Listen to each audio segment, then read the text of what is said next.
gitu kan. Nah, Bapak Ibu dalam rangka mengekspor realitas itu ada beberapa metode ya, berapa banyak metode multi metode ya. Itu dalam diskusi kita kuliah ini tidak akan semua kita kaji, silakan nanti diekspor berikutnya. Nah, yang kita diskusikan ini adalah tentang heuristik, ya. Strategi desain heuristik itu. Meskipun heuristik ini kan lebih ke apa ya, nama generik sebenarnya itu masih sangat umum kan. Karena heuristik ini adalah apa, kalau dalam bahasa etimologinya itu penemuan gitu ya, menemukan sesuatu baru gitu. Dalam kajian sejarah biasanya itu seringkali pakai metode heuristik ini dalam rangka mencari sumber-sumber ya, menemukan sumber-sumber yang relevan dengan sejarah. Dalam konteks desain, heuristik itu adalah ya tadi bagaimana kita menemukan sejumlah cara, sejumlah metode untuk membangkitkan kreativitas, membangkitkan cara berpikir yang lateral ya, tidak linear itu, bercabang, banyak cabang, banyak alternatif. Karena itu memang kalau dilihat dari ini harus itu generik ya, dari semua apa namanya, strategi, semua metode desain itu harusnya ya heuristik ya, tapi kita coba melihat ini dalam arti umum maupun arti khusus ya. Saya share dulu.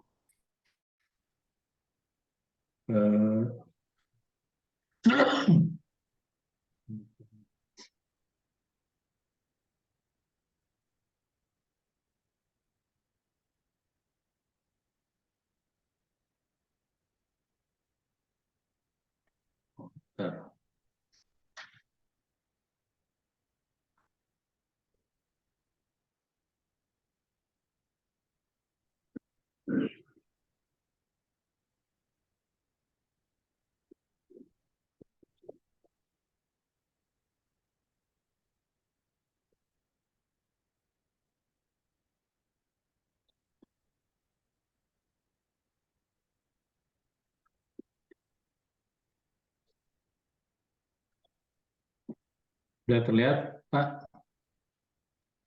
Sudah, Prof. Sudah, Prof? Sudah, Prof. Oke. Ya, sebelum masuk ke metode heuristik, saya kira ada satu rujukan yang juga bisa Bapak ini ya. Jadi bagaimana mengembangkan metode desain arsitektur dari Blankenbachler ya. Silakan dicari bukunya. Dan intinya dia memang berbasis dari ini. Ini saya kira Bapak Ibu hanya refreshing ya. Seperti saya sering katakan bahwa bedanya arsitek, bedanya desain ya dengan riset itu adalah kalau riset itu menjawab 1-2 pertanyaan dengan juga 1-2 solusi gitu ya.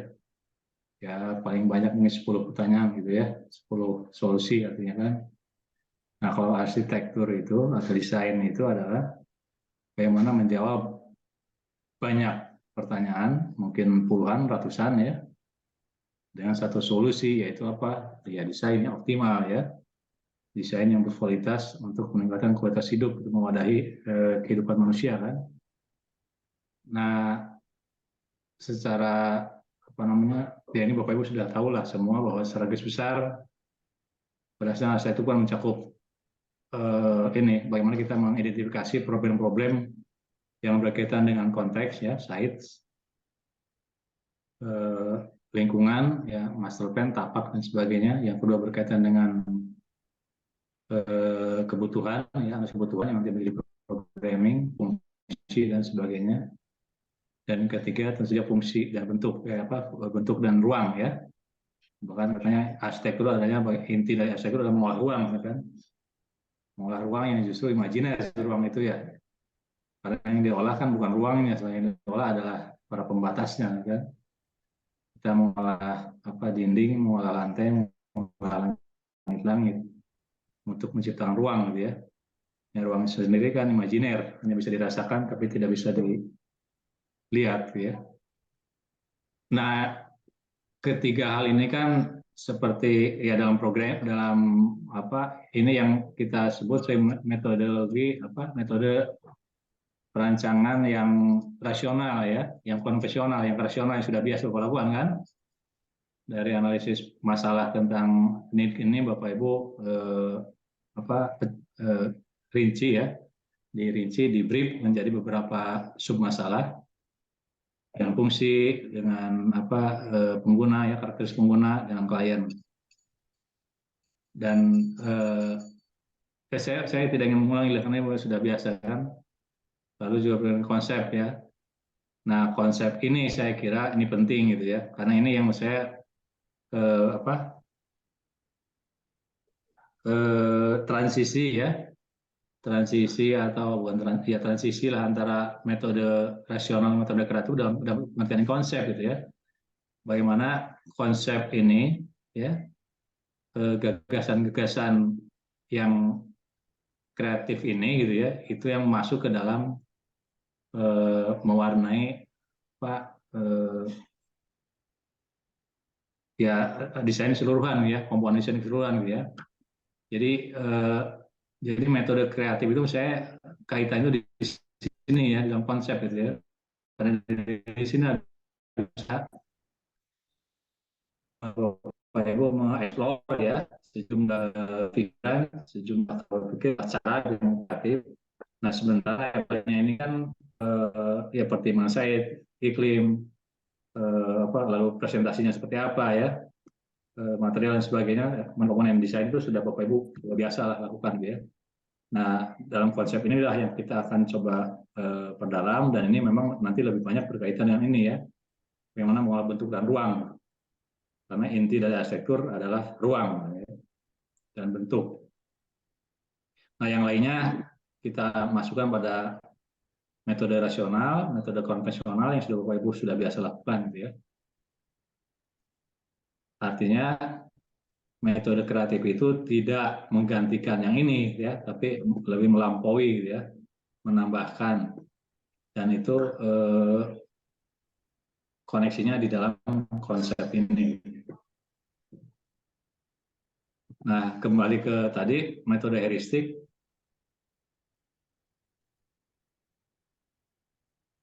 Ya ini ada beberapa ya diturunkan dari heuristik ya, yang sekali lagi ini kan strategi desain heuristik artinya desain yang generik gitu ya. Ini kita merujuk pada Lee 2012 metode desain heuristik tadi, metode yang berbasis pada ide-ide penemuan baru gitu ya, pada gagasan baru, pada novelty gitu ya, pada originalitas, pada otentisitas gitu ya. Dan itu ada banyak teknik kan ya, ada banyak metode gitu kan, yang nanti Bapak Ibu bisa explore gitu ya, bisa apa namanya, bisa gunakan ini sebagai salah satu cara, beberapa cara ya, tidak hanya satu, multi metode ya, jadi multi teknik. Itu ketika Bapak mendesain, bisa aja Bapak tidak hanya menggunakan satu cara atau dua cara ya, bisa multi metode gitu, tergantung pada apa tujuan dan kebutuhan desainnya gitu. Nah yang pertama berpikir analogi ya, ini saya kira sudah sering lah di Bapak dari satu juga apa namanya, kerangka berpikir analogi ini gitu ya, salah satu metode yang sering digunakan gitu ya. Jadi intinya bagaimana kita mentransfer ya dari objek itu kepada objek yang ya, mentransformasikan baik ya gagasan, informasi gitu dari sejumlah apa gagasan ya, atau objek atau juga subjek kepada menjadi sebuah gagasan baru ya, untuk membangun gagasan baru yang kita desain ya. Ya ini dicontohkan yang biomimikri kan. Nah nanti silakan mau explore ya. Mimikri itu kan meme ya, dari asalnya kan meme ya. Meme itu meniru kan, dari bahasa Yunani ya pasti kan. Jadi mimikri itu kan peniruan. Nah, bio itu peniruan dari alam gitu ya. Tentu peniruan kalau arsitek bukan sekedar kalau di S1 kan apa populer itu ATM ya. Amati, tiru, modifikasi. Nah, itu kan untuk mimikri yang paling dangkal ya. Yang paling dangkal ATM itu ya. Tentu biomimikri bisa dari yang paling dangkal sampai yang paling canggih gitu ya. Bagaimana kita meniru dari alam ya. Bahkan saya kira ini dari sejak awal arsitek yang paling awal pun gitu ya eh, apa meniru dari alam kan ya, konstruksi cantilever cantilever ya, meniru dari cabang pohon ya, kemudian apa ya struktur fondasi meniru dari akar dan sebagainya, atau juga apa ada eh, keong emas ya yang meniru secara banal dari rumah keong ya siput. Nah, ini beberapa sumber yang silakan bisa dieksplor lebih lanjut gitu ya, lebih lanjut. Jadi, nah ini tuh bagian dari bagaimana kita menemukan cara yang baru gitu ya, untuk melahirkan, membantu kreativitas kita ya. Nah, yang kedua yang Morgan, nah attribute listing ini saya kira lebih ke justru dekat dengan tadi metode rasional gitu ya. Karena kan metode rasional itu intinya bagaimana kita memecahkan kan, menganalisis itu artinya kan memecahkan dari masalah tadi yang 3 masalah menjadi sub-sub masalah gitu ya. Yang apa namanya? Kalau mengikuti teori apa dari ilmu fisika itu ada teori dasarnya apa? Eh, Divergen ya, apa lagi? Konvergen ya. Jadi kita merancang metode rasional attribute listing artinya kita memecah sejumlah masalah desain seperti tadi kan menyangkut eh, programming apa kebutuhan ya, kebutuhan user klien, kemudian ada konteks ya, side plan, ada bentuk dan ruang, itu dipecah-pecah ya, di divergen gitu kan, menjadi beberapa atau puluhan, ratusan subproblem, lalu disintesis gitu ya, menjadi dikonvergen kembali, satukan kembali satu desain yang optimal kan. Nah, kalau misalnya atribut listing lebih ke metode yang rasional yang sudah biasa dilakukan kan. Yang berikutnya brainstorming ini kemarin sudah juga dijelaskan ya. Ini salah satu cara untuk curah gagasan gitu ya. Ya tentu kalau curah gagasan tidak satu orang ya, dia menyangkut sejumlah tim ya atau dalam tim gitu ya. Dalam tim arsitek dan dalam grup gitu ya. Dan intinya seperti saya katakan kemarin ketika brainstorming itu jangan mudah cepat mengambil kesimpulan ya. Jangan cepat mudah mengambil eh, memberi judgement yang ya kamu salah, kamu buruk dan sebagainya. Pokoknya semua eh, apa inti dari brainstorming adalah semua pendapat, curah pendapat digali, bahkan pendapat yang paling muskil sekalipun ya, yang paling hil dan mustahil sekalipun, yang paling gila sekalipun harus diterima dulu gitu ya. Baru kemudian dianalisis, diproses, dia menjadi suatu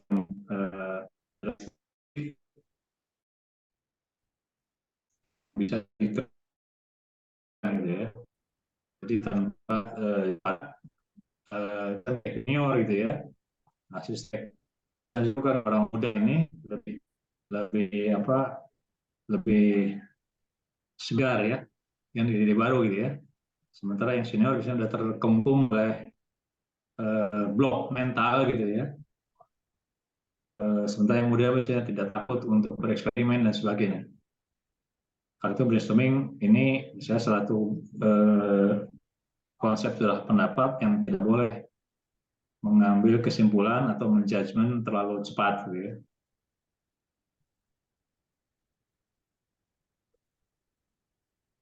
Ada juga case, sebutkan case based reasoning, jadi ini berbasis pada kasus gitu ya. Apa namanya, presiden ya. Jadi bisa juga itu menganalisis jumlah presiden ya yang sudah dikerjakan oleh ya mungkin oleh firm tersebut, oleh Anda sendiri gitu ya, karya-karya Anda sendiri sebelumnya gitu, atau juga presiden dari karya orang lain gitu ya. Nah, jadi berangkatnya di situ, berangkat bagaimana menganalisis kasus-kasus yang sudah ada ya, baik karya sendiri maupun karya orang lain. Tentu karena sudah terbangun kan, biasanya kan eh, arsitek itu kan pada asalnya dia pemimpi gitu ya, membayangkan apa yang belum terjadi kan. Nah, dengan belajar pada presiden, kita tahu apa kegagalan kita, apa kelebihan sebuah karya dan sebagainya, sehingga itu tidak diulangi di dalam desain yang baru gitu ya. Karena itu apa analisis atau reasoning berbasis kasus itu penting gitu ya. Menurut beberapa pandangan ini ya, silakan dieksplor lebih lanjut.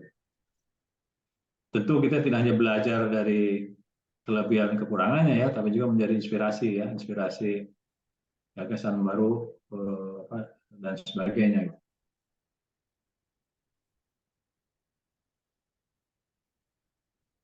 Nah, yang berikutnya ada koneksi terhadap satu sumber inspirasi tertentu ya. Pada kekuatan sumber tertentu, dan ini tidak harus terbatas pada bangunan. Kalau tadi kan presiden pada building ya, pada yang sudah terjadi. Connection path ini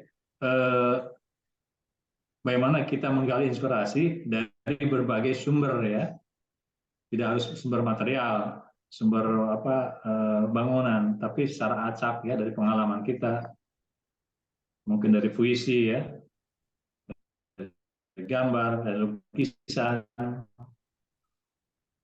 dari ya kalau Bapak membuat masjid mungkin dari ayat-ayat ya, Al-Quran, atau membuat gereja mungkin dari ayat Bible ya, dari teks, dari konteks, dari visual, dari image, semua tadi dari alam gitu ya, itu bisa menjadi sumber inspirasi yang terkoneksi nanti dengan konsep kita gitu ya. Jadi intinya kita jangan harus tidak boleh meragukan apapun gitu ya. Tidak boleh ragu terhadap apapun gitu ya. Apapun sumber inspirasi ya. Ya tadi bisa sekedar kupu-kupu terbang di taman ya. Mungkin kesiur angin yang menjatuhkan daun itu bisa jadi inspirasi gitu ya. Teks puisi ya, teks kitab suci, atau mungkin pidato tokoh ya, itu bisa menjadi sebuah inspirasi yang bisa diolah gitu ya, menjadi sebuah kreatif.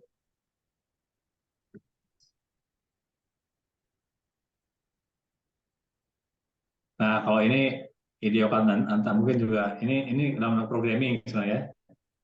Ideocard itu artinya kita mencari gagasan menggunakan dengan mengumpulkan informasi melalui apa ya jumlah kartu yang ditulis gitu ya. Jumlah kartu yang ditulis, kemudian semua grup tim menuliskan satu, atau juga klien disuruh menulis keinginannya ya. User diminta untuk menulis apa harapannya, visi misinya dan sebagainya. Dan dari situlah kita analisis ya, sehingga menjadikan sebuah gagasan yang sesuai dengan harapan user ya.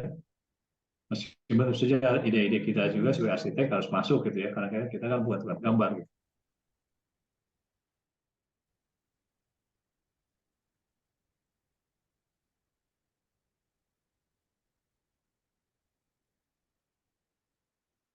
Ya, lateral thinking ini salah satu cara berpikir Pak ya, dari Edward de Bono ya. Saya terkenalkan ini kan tidak hanya dalam arsitektur ya.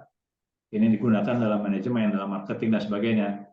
Jadi intinya kita di apa namanya, pikiran kita harus selalu diprovokasi gitu ya, dengan pikiran-pikiran yang radikal sekalipun, dan jangan apa namanya berpikir linear hanya lurus hanya satu ya. Kita cenderung kita karena ada mental block gitu ya, kita cenderung nyaman dengan satu alternatif, satu pikiran ya. Tapi lateral thinking intinya kita mendorong, menggali ya, membongkar mental block kita untuk melahirkan berbagai alternatif desain ya, yang provokatif, yang radikal sekalipun, dan kemudian baru nanti kita analisis ya. Jadi kalau brainstorming berbasis pada grup gitu ya, nah lateral thinking berbasis pada pikiran kita sendiri ya, yang tidak dibatasi.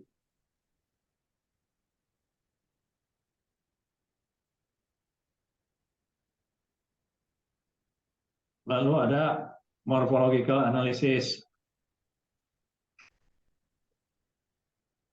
Ya ini saya kira analisis morfologi ya, artinya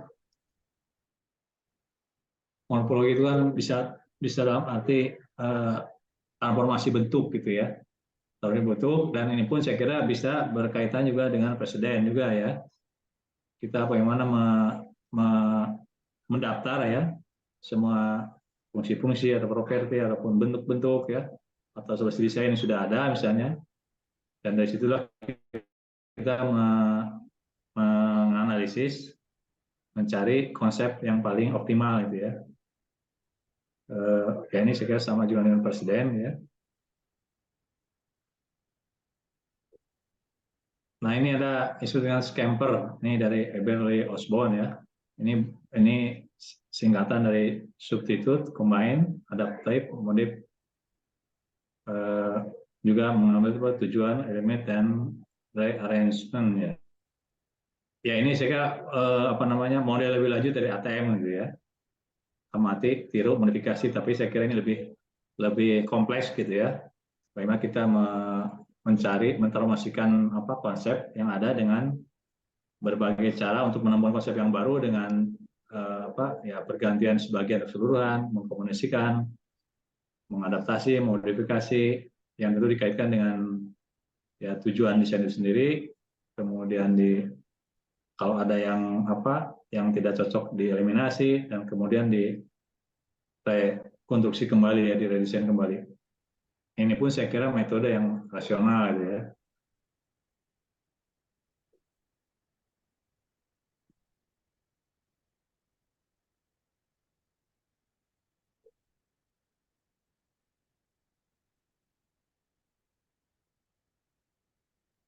Ini saya kira sama ya, mulai situ dengan scamper, dengan hanya dengan apa namanya, dengan eh, langkah yang berbeda gitu ya, meskipun saya kira secara ini sama aja, ada yang mulai dari penyatuan, kemudian melihat apa keragamannya, dipisah kembali, kemudian dipecah apa simetri, asimetri dan sebagainya, kemudian di remove objek-objek yang tidak relevan, dan saya kira ini sama dengan yang scamper, cuma dengan ide yang lebih provokatif gitu ya, yang tadi yang radikal gitu ya. Oke, dan saya kira ini Synthetic Trees Workpacks ini juga maksudnya beberapa cara saja ya, yang nampaknya ini justru lebih berbasis pada pendekatan sistematik rasional gitu ya. Hanya saling melengkapi gitu ya, saling melengkapi. Dan tentu di luar ini, karena ini heuristik, ini sesuatu yang generik gitu ya.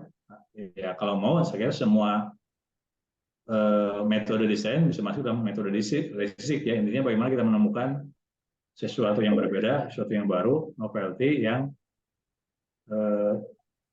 ya berbeda dari apa yang sudah didesain oleh orang lain gitu ya. Nah, sekarang kita coba masuk ke heuristik dalam arti yang lebih mikro gitu ya. Kalau tadi yang lebih generik, ini saya karena dari Peter Rowe ini melihat heuristik itu tadi sebagai gagasan tadi penemuannya gitu ya. Dan Rao melihat heuristik bukan sebagai sebuah metode yang generik, yang semua metode, semua teori bisa masuk ya, karena intinya kan menemukan sesuatu yang baru ya. Nah, tapi Rao melihatnya sebagai sesuatu yang agak spesifik, sebagai suatu metode sendiri gitu ya.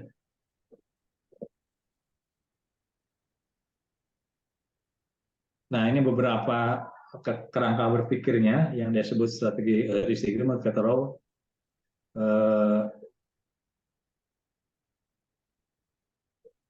ini beberapa cara, beberapa tekniknya yang dia gunakan untuk memunculkan desain yang optimal saja ya.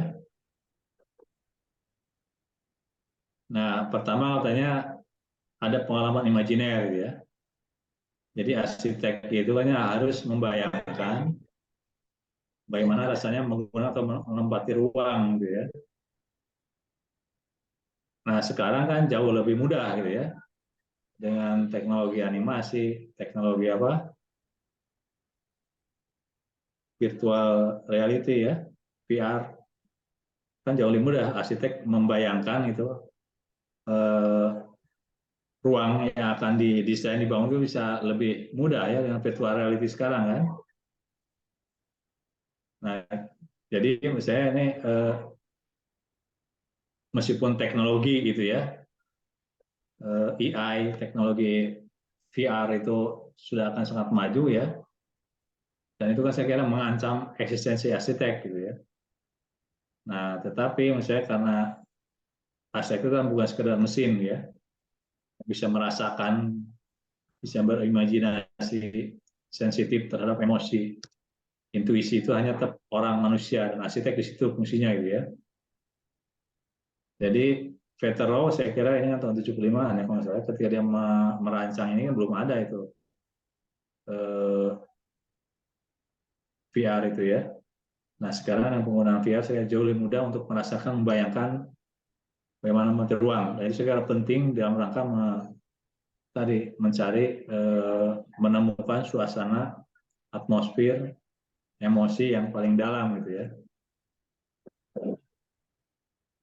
Yang berikutnya analogi literal. Nah, tadi sama itu ya. Jadi bagaimana kita mencari sumber-sumber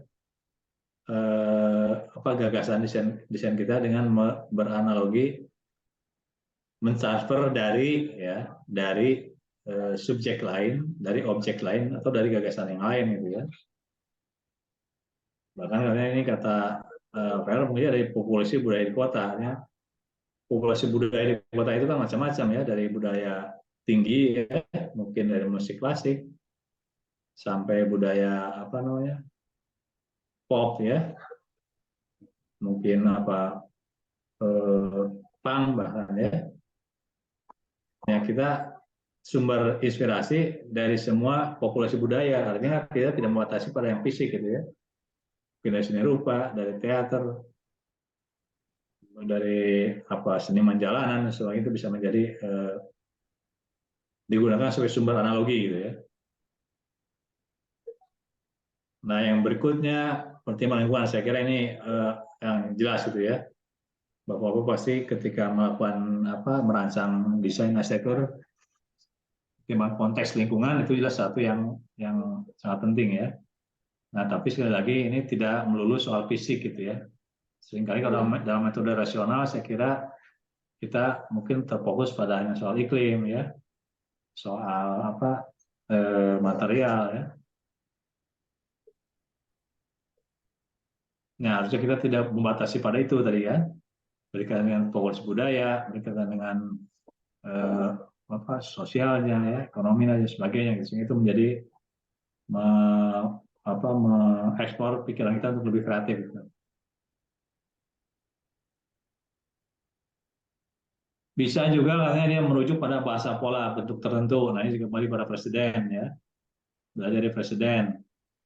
Mungkin juga kita mengadopsi ya, mengadaptasi bentuk-bentuk klasik rasional ya, atau bentuk klasik klasik, postmodern, modern dan sebagainya yang tentu disesuaikan dengan program proyek kita yang relevan.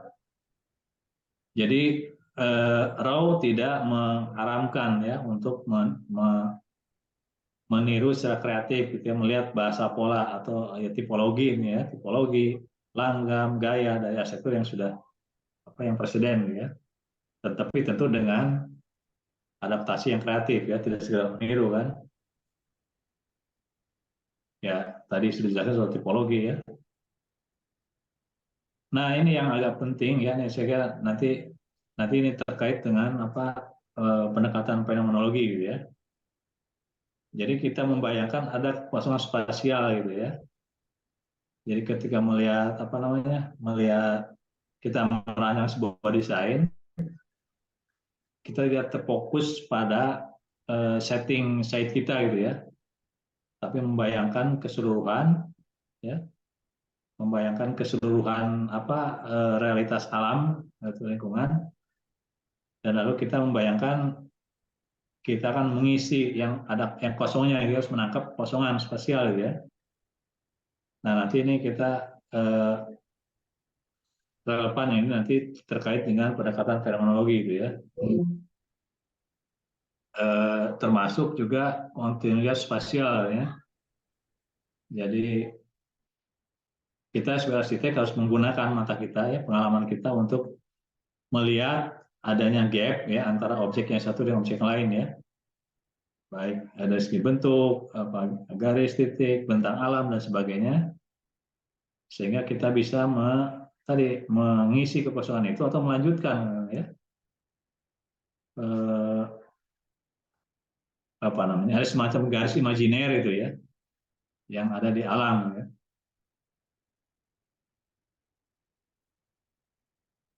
Nah, ini contoh dari nanti juga ini saya kira jadi contoh di arsitektur pendekatan fenomenologi ya, dari arsitek Peter Zumthor yang merancang spa ya di pegunungan ya, Themselves.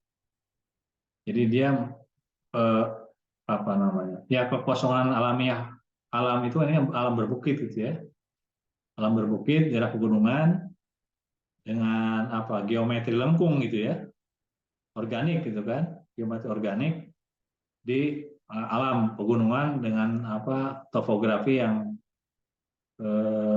curam, tinggi rendah gitu ya. Nah, justru di tengah kekosongan itulah dia memasukkan bentuk yang justru geometrik yang berlawanan kan. Dia memasukkan geometrik yang consummate box ya, kotak itu, garis-garis tegas gitu kan. Eh, matematik gitu ya. Nah, ini yang dilakukan oleh Zumthor ini adalah tadi dalam rangka melihat ya kekuatan spasial, sekaligus juga melihat adanya kesenjangan, tapi dia tuntun dengan garis imajiner, bentuk yang dari yang organik, yang lengkung-lengkung, dia justru masukkan garis lurus ya, geometrik lurus, rasional matematik gitu ya. Tapi kemudian juga dia dekati dengan supaya tidak terlalu dominan dengan memakai batu yang material yang alamiah gitu ya. Sehingga ya dari fenomenologi dia memberikan tadi melalui suasana ada jarak ya, ada waktu itu, ada hal-hal yang seperti subtil gitu ya yang ingin disampaikan.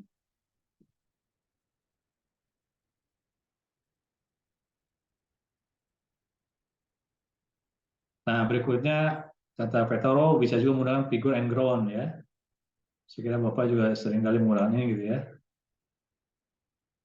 Jadi figure and ground kan memainkan apa yang banal ya, yang memainkan apa yang banal, yang keras ya, yang bejal, yang isi dengan yang kosong gitu ya.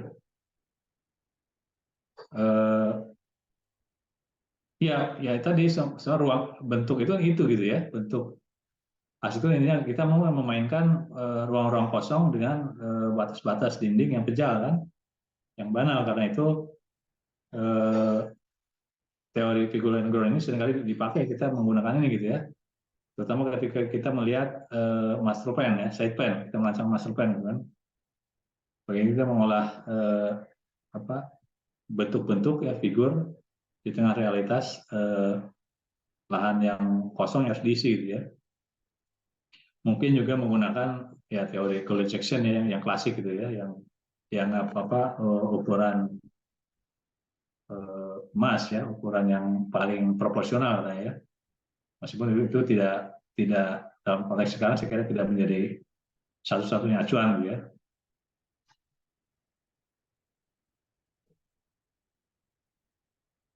Nah, referensi ini juga saya kira penting. Intinya gini, manusia itu kan tidak ada di ruang kosong gitu ya.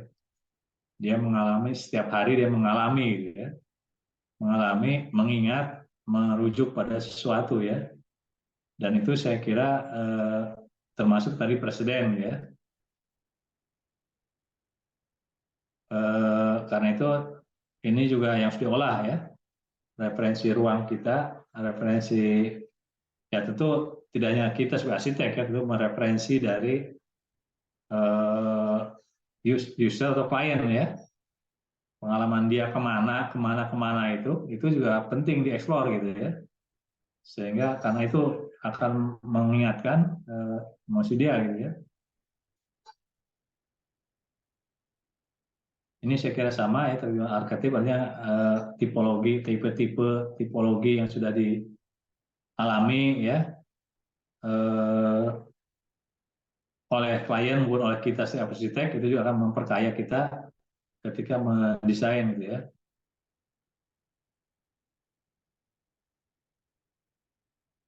Kemudian tata atur, ya itu saya kira hal yang sudah biasa ya. Meskipun saya kira kalau nanti Bapak Ibu memakai pendekatan dekonstruksi ya, postmodernisme, saya kira tata atur juga sesuatu yang longgar gitu ya. Bahkan bisa menjadi apa mendesain berbasis pada ketidakaturan, chaos gitu ya. Pada dekonstruksi, pada postmodernisme bisa berbasis pada chaos. Chaos itu kan membuat ketidaktaruhan, tapi karena ketidaktaruhan menjadi teratur gitu.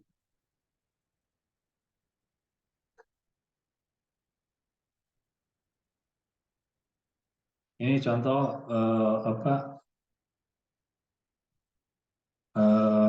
perumahan di Amsterdam gitu ya, sebagai contoh.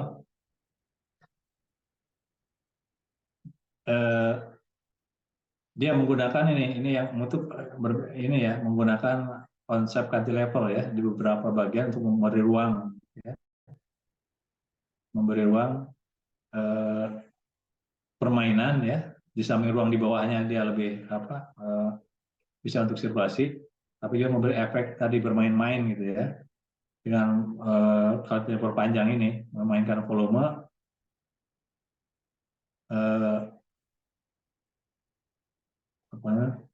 ya, itu dalam rangka ini, dalam rangka tentu kalau referensinya kan dia mudah ya, kotak-kotak, tapi dengan bermain volume, bermain cantilever kan memberikan efek yang berbeda gitu ya. Ini pun saya termasuk tadi pengolahan figure and ground gitu ya. Lihat dari atas kan dia bagaimana memainkan figur ya yang terisi dan ruang-ruang kosong termasuk void dan sebagainya gitu.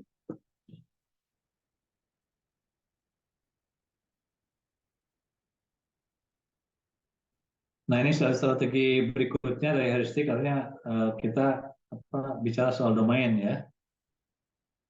Jadi intinya arsiteknya akan melayani kebutuhan klien ya.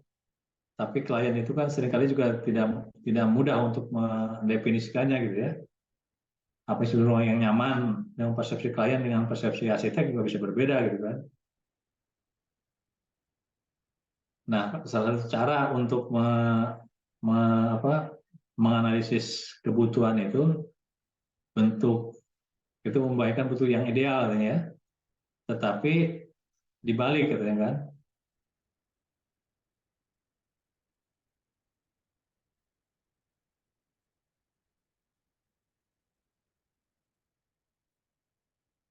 Jadi kata ini apa namanya ya Plato itu apa filsuf yang sangat filsuf klasik ya Yunani ya. Seringkali katanya arsitek justru dimulai dari yang ideal dulu gitu ya. Kita membayang bentuk yang ideal gitu ya, eh, sebagai suatu bentuk yang final gitu kan. Nah kata kata apa kata Raw ini sesuatu yang keliru gitu ya.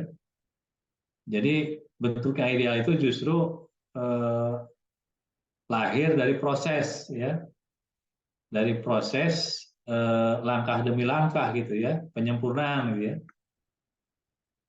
Jadi bukan sesuatu yang sempurna jadi ideal gitu kan. Nah langkah demi langkah inilah yang kita diskusikan dengan klien gitu ya. Tapi dengan berbagai pendekatan yang tadi sehingga lahirlah bentuk yang bisa diterima gitu ya, optimal oleh klien maupun oleh kita sebagai arsitek gitu.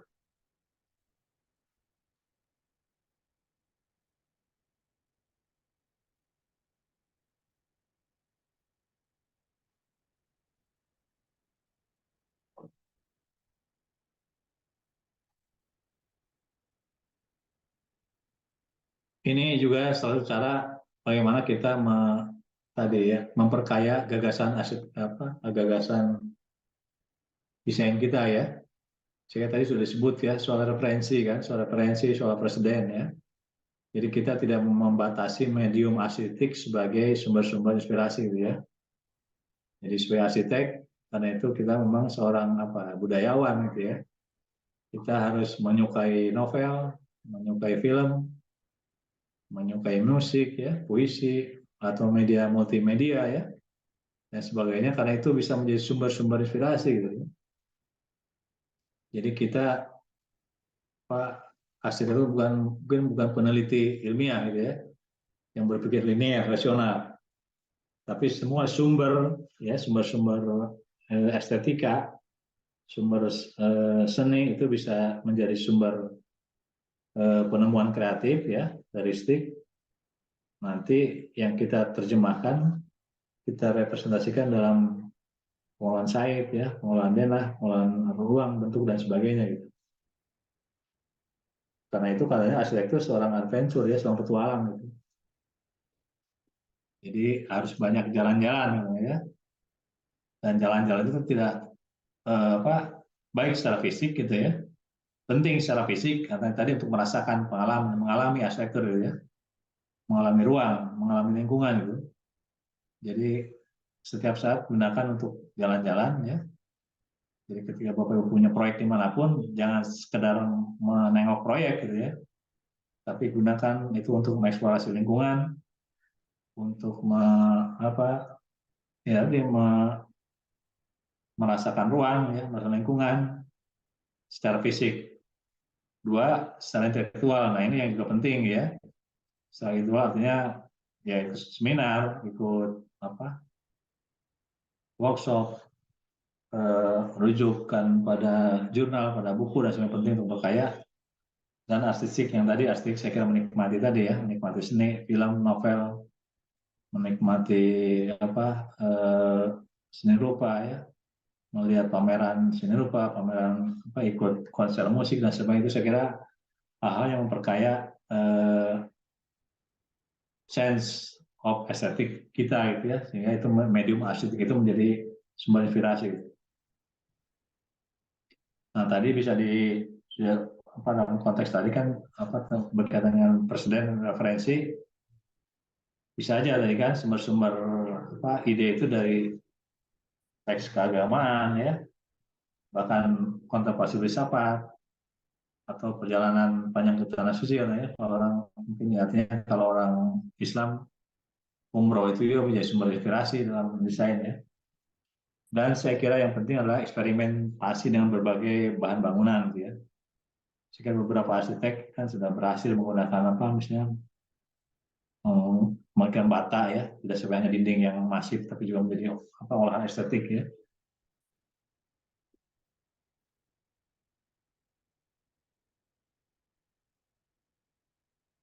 Nah, yang terakhir saya kira ini bagaimana kita tadi sudah disinggung ya kemajuan teknologi itu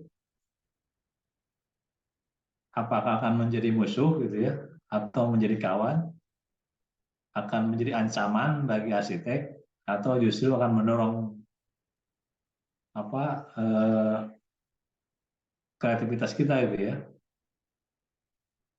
Di S1 saya mengajarkan arsitektur eksperimental ya.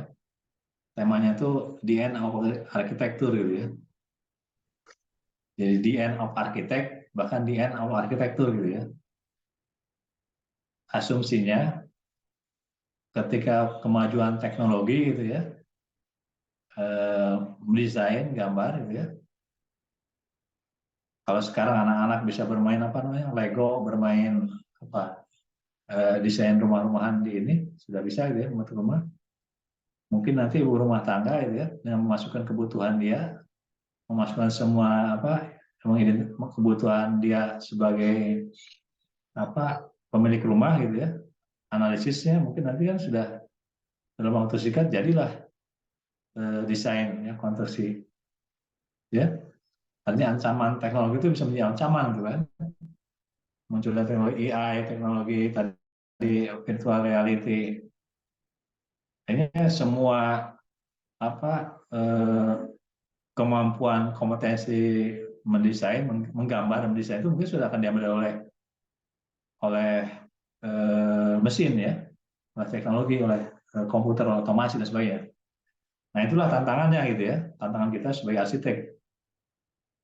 Kalau saya masih berpikiran bahwa arsitektur adalah dan desain itu dirancang untuk manusia gitu ya, yang tidak hanya soal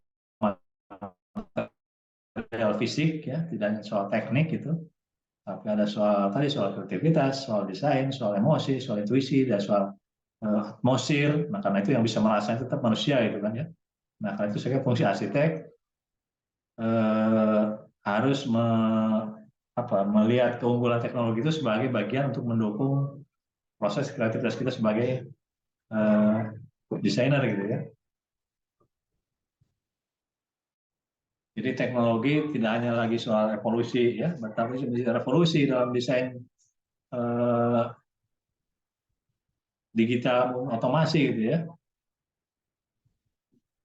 Termasuk apa ya pembuatan market dengan printer 3 dimensi kan sudah jauh misalnya. Nah nanti itu apakah dibutuhkan arsitek atau cukup operator saja gitu, perusahaan STM misalnya kan. Nah, saya kira tantangannya situ gitu ya. Nah tapi saya percaya bahwa tadi intinya adalah pada soal imajinasi ya, soal kreativitas itu, soal eh, apa namanya ya imajinatif gitu ya.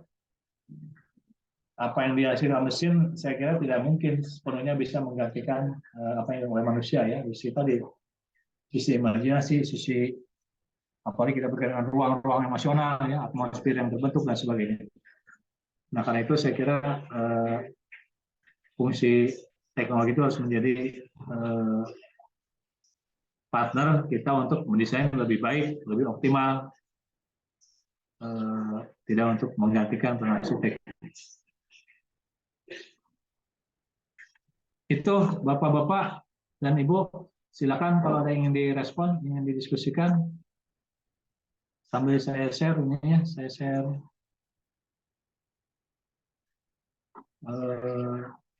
materinya ya. Wah, silakan.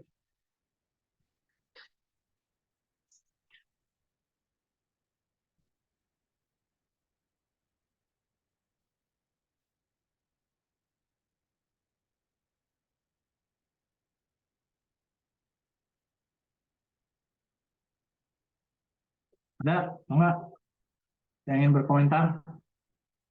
Apapun, berdasarkan apapun ya silakan. Kalau sudah pengalaman ya. Ya dari saya, Prof.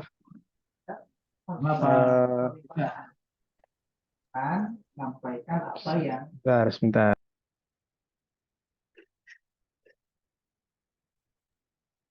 Eh, ingin nanyakan ini, Prof. Kalau dari sedikit yang saya baca ini saya agak bingung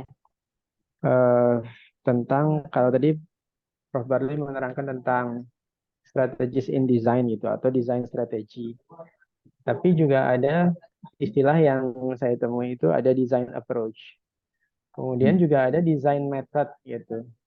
Jadi ada metode desain, ada strategi desain, ada pendekatan desain yang pada beberapa literatur yang saya baca itu detailnya ada kesamaan gitu ya. Misalkan ketika ada yang menuliskan ketika berbicara itu salah satunya vernakular misalkan ya. Eh, tapi ketika berbicara tentang desain strategi juga ada yang berbicara tentang juga vernakular gitu. Nah ini mungkin bisa saya mendapatkan penjelasan gitu Prof tentang hal ini. Terima kasih. Ya, oke. Ini sudah ada itu sebelum saya jawab di chat sudah ada materinya, bisa di download. Udah ada belum? Belum ada sepertinya. Belum di chat. Belum ada Prof. Oh ya, belum kirim.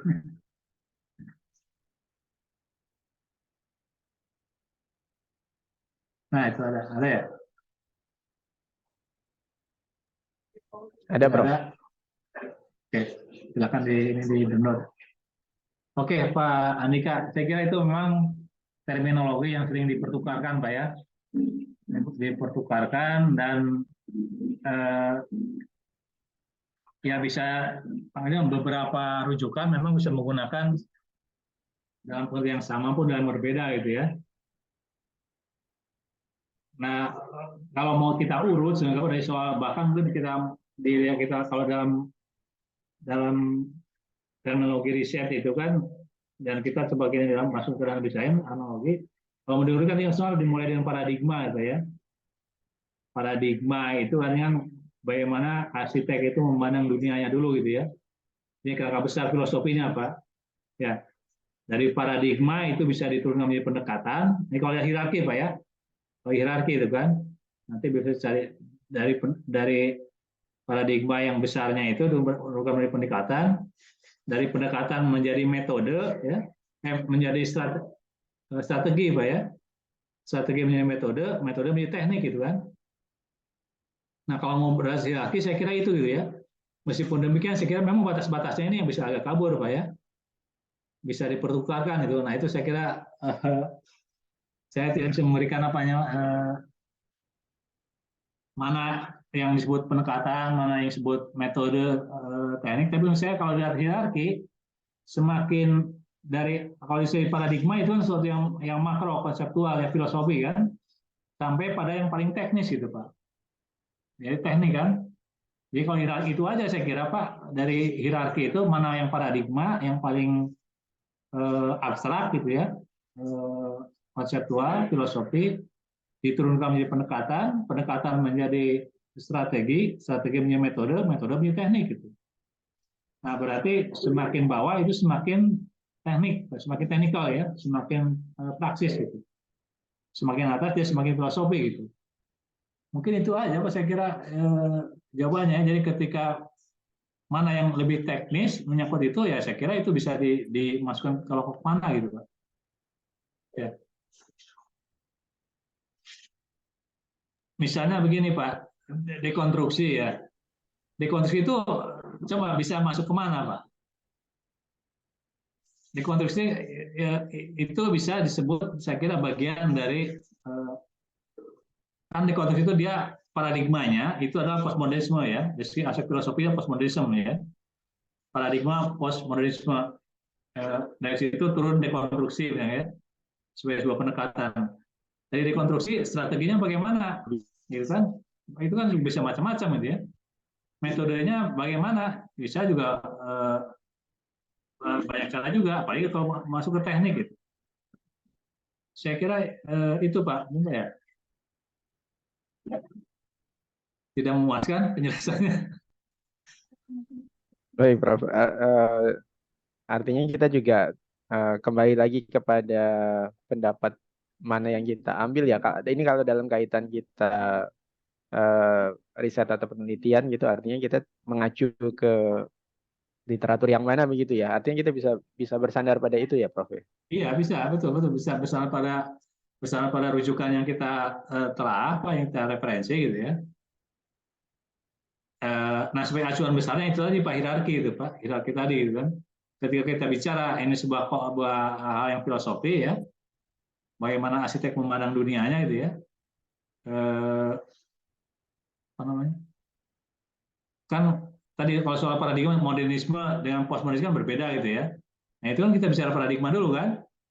Nah, dari paradigma itu kita turunkan menjadi pendekatan yang nanti ketika teknik mungkin aja disama gitu ya.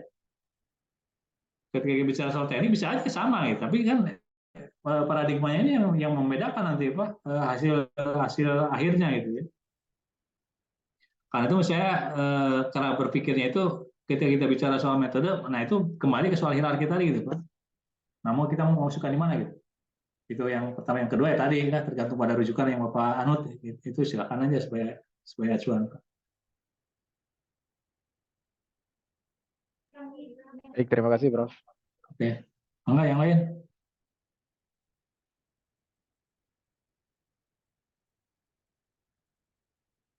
Silakan Pak, ini mah diskusi santai aja Pak.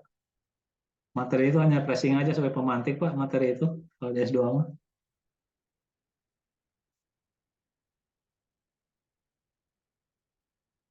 Silakan, jangan sungkan-sungkan Pak. Kalau tadi ada yang ingin menanggapi Pak Andika tadi, silakan, boleh. Bebas saja Pak, mau nggak?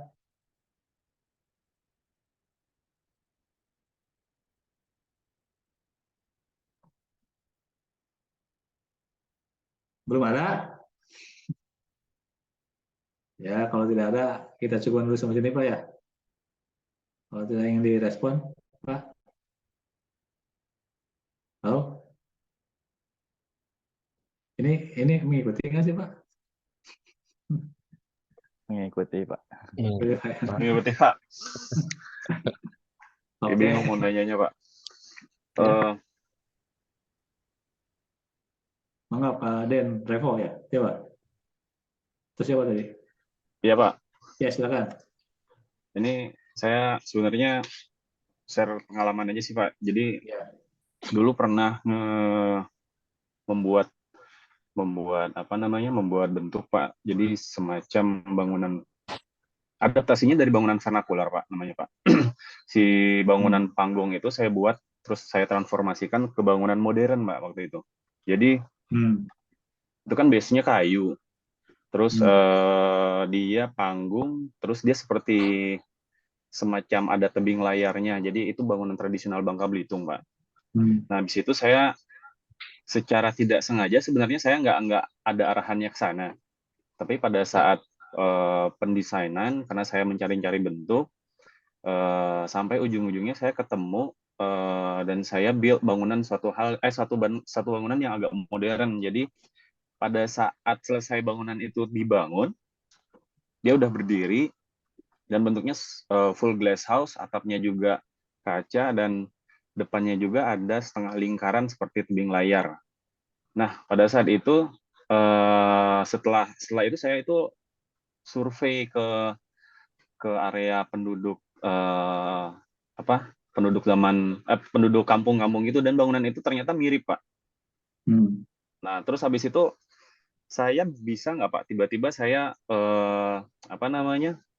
saya mengakuisisi teori tiba-tiba dari bangunan yang sudah jadi yang saya buat, yang glass house itu.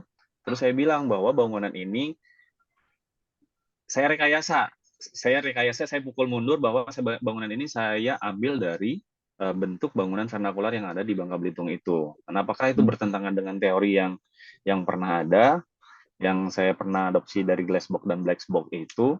Karena pada saat saya membangun desain yang rumah kaca itu, saya nggak sama sekali mengacu ke sana sebenarnya. Saya cuma mengadopsi sebuah desain yang modern saja.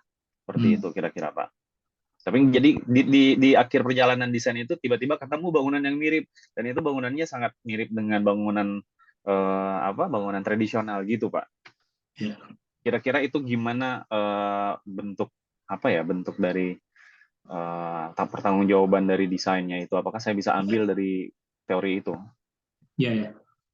Oke, saya kira apa yang terjadi di Bapak itu kan bahkan pada arsitek terkenal juga terjadi, Pak ya. Eh, karya kalau tidak salah ya, karya Frank Lloyd kalau nggak salah ya, itu ternyata ada bangunan yang mirip gitu ya, pada zaman yang berbeda, pada situ yang berbeda, dan itu kan tidak berarti plagiasi ya, tidak berarti sesuatu yang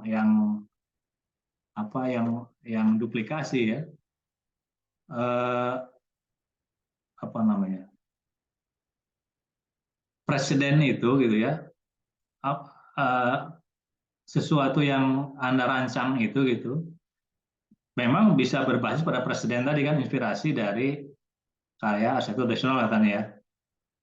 Ya, mungkin orang-orang yang tadi yang lain yang sudah jadi itu, bangunan yang sudah jadi tidak merujuk pada itu gitu ya, pada rasional, sehingga ketika Anda merasa bahwa bangunan yang ada itu ternyata mirip, itu menurut saya itu bukan suatu yang harus jadi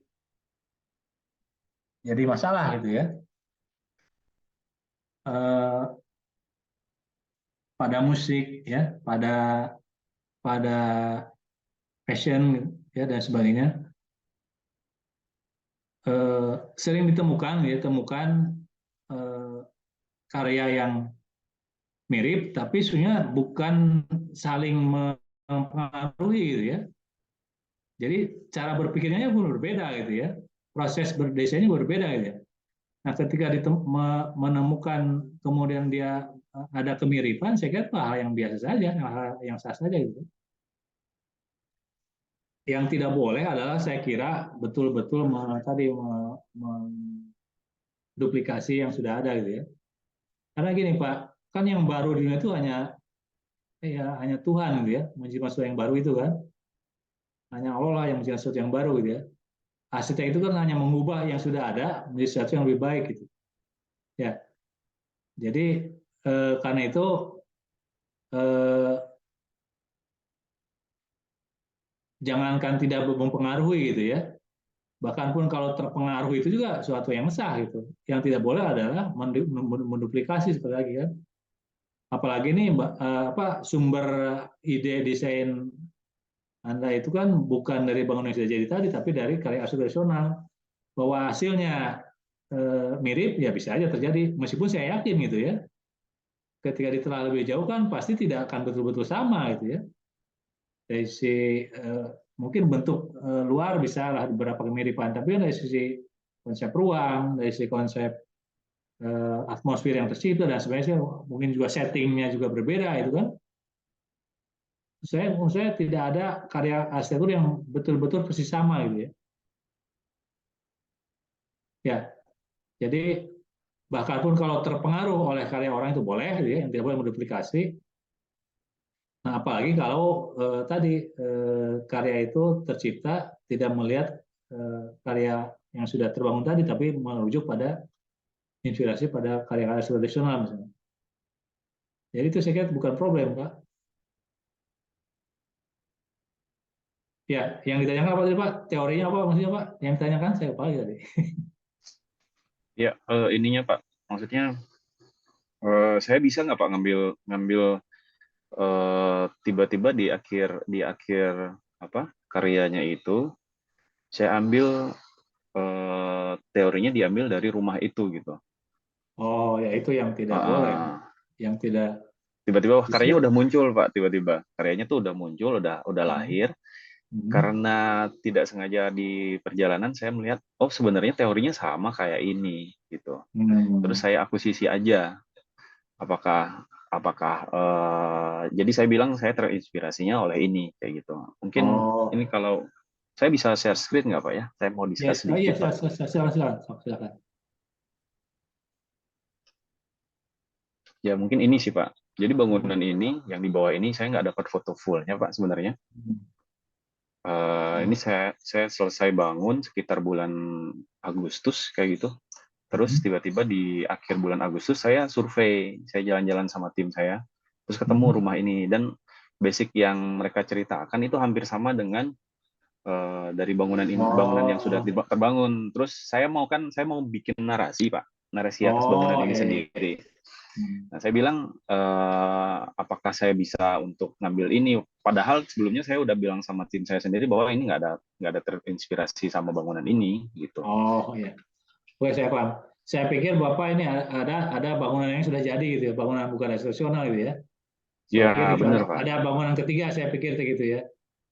Kalau ini maksudnya Bapak ingin merujuk pada itu gitu ya. Iya. Karena Bapak awalnya tidak ke sana kan?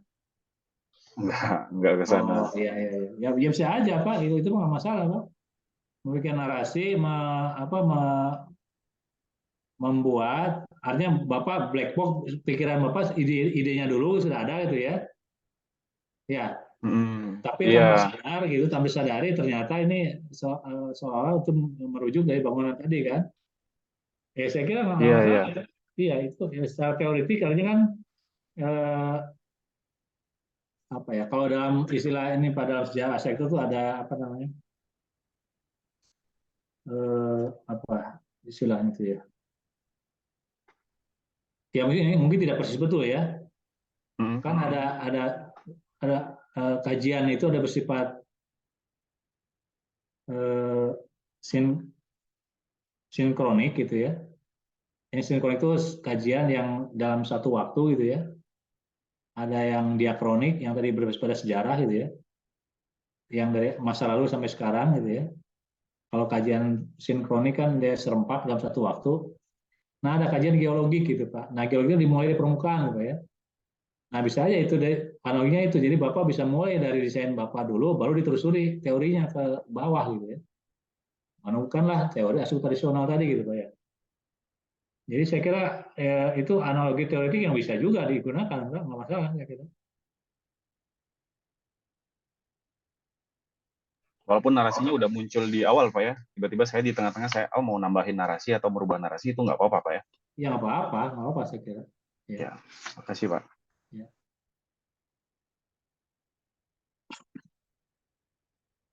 Ada lagi Pak?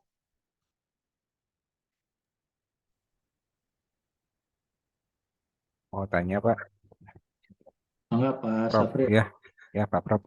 Jadi saya kan basicnya sipil Prof. Jadi saya sih cuman apa namanya ingin menyelami atau mengartikan apa si perancangan arsitektur tuh. Apakah ada batasan dalam arsitektur supaya tidak terjadi plagiasi desain atau dalam desain arsitektur tidak ada batasannya? Seperti itu sih Pak. Dan karena kan kalau sekarang kan kalau saya lihat tuh arsitek-arsitek kan sudah menggunakan AI dan lain-lain, itu apakah nanti tidak terjadi plagiasi atau duplikasi? Itu sih Pak. Kan karena memang si arsitektur kan seperti yang dibilang dari kuliah-kuliah sebelumnya itu merupakan seni. Nah, kalau seni kan tidak ada plagiasi, apakah di arsitektur ada plagiasi atau gimana? Seperti itu, Prof. Makasih, Prof. Ya, saya kira setiap karya itu kan ada etikanya, Pak ya. Semua karya seni, karya ilmiah itu ya tidak boleh kan memplagiasi, Pak ya. Batasnya sejauh mana? Ya tadi saya kira yang paling dangkal itu, Pak ya, arsitek yang dia tidak kreatif itu gunakan kata yang tadi, Pak. Ini kan mahasiswa S1, Pak ya. Amati, tiru, modifikasi. Nah, itu yang paling dangkal, Pak ya. Yang artinya kalaupun Bapak meniru yang ada, modifikasi gitu ya.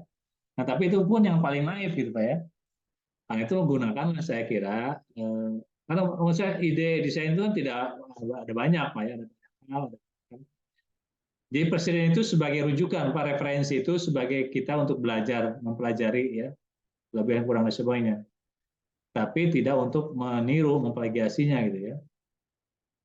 Karena itu ada prinsip dalam desain maupun dalam penelitian, ya, saya katakan dalam teknologi gitu ya. Yang dikatakan oleh Habib juga dikatakan. Jadi teknologi atau karya desain, karya ilmiah itu harus berakhir di awal, Pak.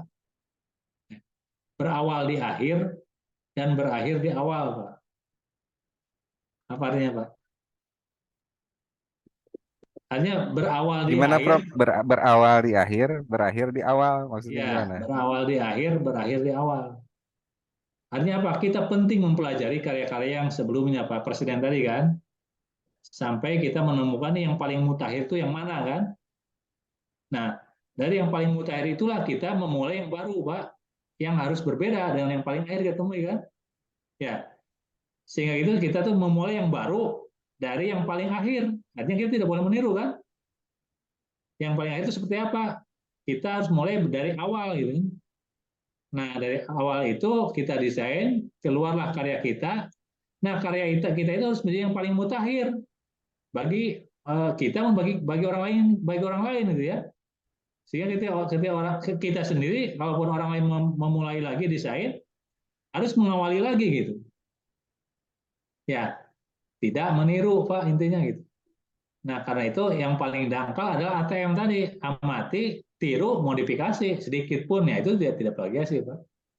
Tapi itu menurut saya bagi arsitek satu apa ya? Ya harga diri gitu ya. Karena menurut saya ada banyak soal kreatif itu kaya gitu ya. Tadi berpikir lateral, berpikir radikal, berpikir provokasi ya sehingga kita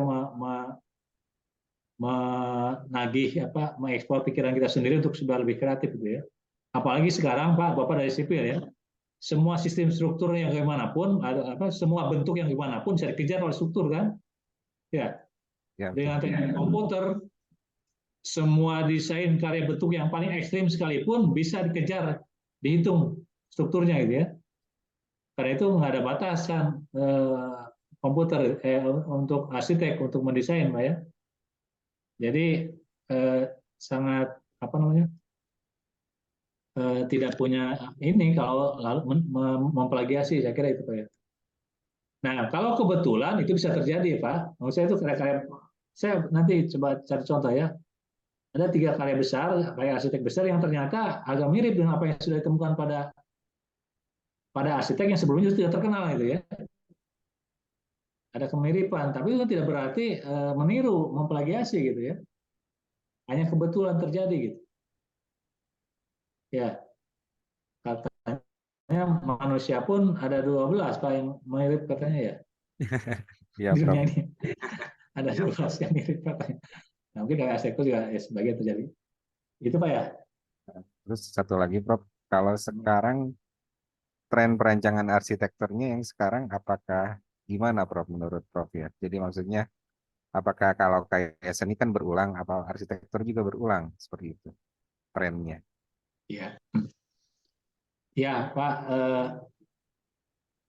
Kalau dalam fashion ini kan mungkin perulangan itu setahun ya. Dalam fashion dulu celana cutpray gitu ya. Ya, Berapa tahun kemudian cutpray lagi. Celana pensil, berapa tahun kemudian pensil itu ya.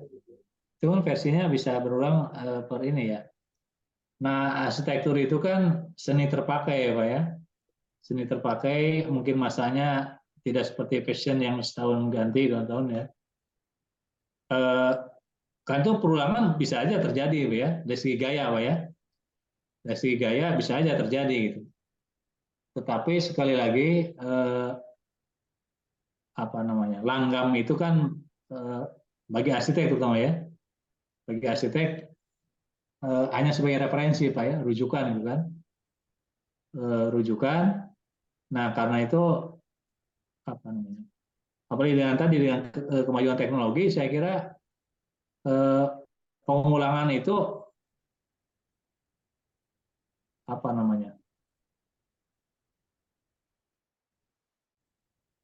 tidak mudah ditemukan gitu Pak, harusnya gitu ya, tidak mudah ditemukan. Meskipun saya kira bisa aja terjadi gitu ya dalam waktu yang lama gitu, karena dia bukan seperti fashion ya yang berbasis pada tren ya, tren setter gitu. Meskipun ya tadi Kak, kalau dalam skala massal gitu ya, dalam skala massal untuk produksi massal gitu, untuk perumahan sebenarnya itu ya bisa terjadi Pak ya. Karena dia bisa arsitek kan properti ingin desain yang lebih murah ya, tidak bermacam-macam. Tapi menurut saya dari sisi Walaupun terjadi perulangan dia agak lama gitu ya, dia berbeda dengan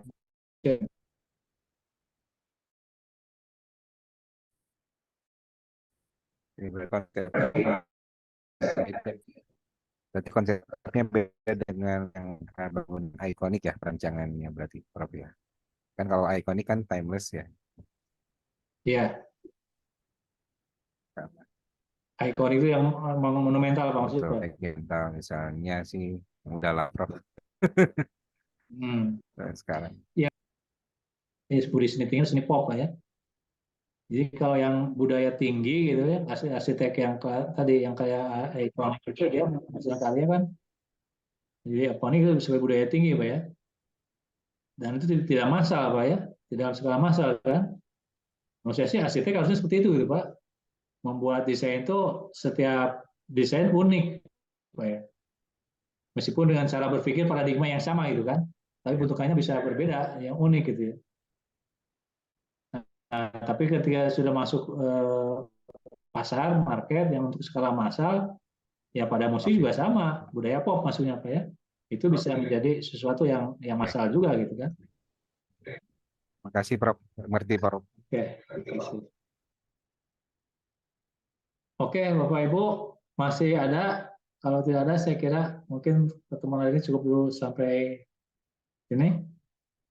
Silakan Bapak Ibu mengeksplor apa namanya ya untuk minimal satu pertanyaan Pak lah ya supaya kita diskusi Pak ya setiap pertemuan kita siapkan satu pertanyaan supaya tidak ngantuk Pak Bu ya.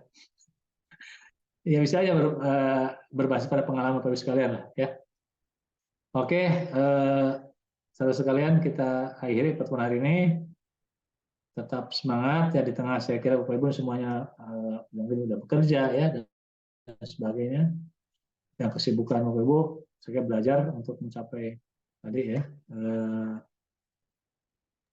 refreshing ya gagasan baru dan supaya mudah-mudahan tetap semangat dan produktif. Terima kasih. Assalamualaikum warahmatullahi wabarakatuh. Waalaikumsalam. Waalaikumsalam warahmatullahi wabarakatuh. Waalaikumsalam warahmatullahi wabarakatuh. Terima kasih Pak.